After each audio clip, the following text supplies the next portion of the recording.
Hundreds of thousands of Ukrainian refugees are crossing into Europe in what the UN calls the largest migration crisis in a century. And its politicians have been quick to explain why the EU should take them in. These women, children and elderly must be welcomed in Europe. Anyone can now perfectly understand the difference between the flow of refugees that is happening now and the invasion of young men of military age and of Muslim origin that have been launched against different borders of Europe in attempt to destabilize and colonize it.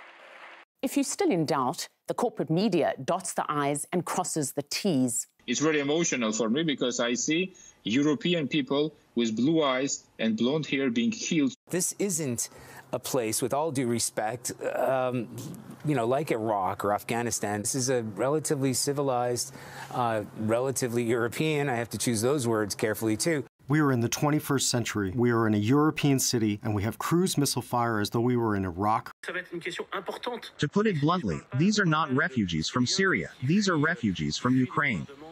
They're Christians. They're white. They're very similar to us. They seem so like us. That is what makes it so shocking. Ukraine is a European country. Its people watch Netflix and have Instagram accounts.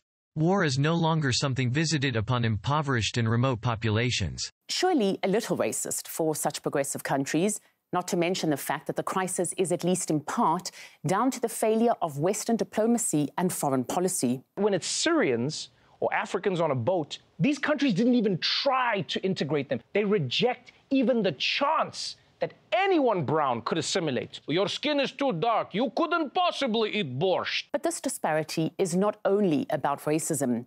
Ukrainians fleeing violence and heading to the West are refugees, while Ukrainians fleeing violence and heading to Russia to seek refuge are just migrants, apparently second-class citizens, despite looking the same. What about the bombing of Yugoslavia, also a white Christian nation comparable to Ukraine? It was celebrated, not condemned, in large part because NATO itself was the aggressor. Just remember this and compare it to this. Spot the difference? It seems the West is okay with dividing people between those who are worthy and those not worthy. It's not only racism, it's politics, while concern for those forced out of their homes plays second fiddle.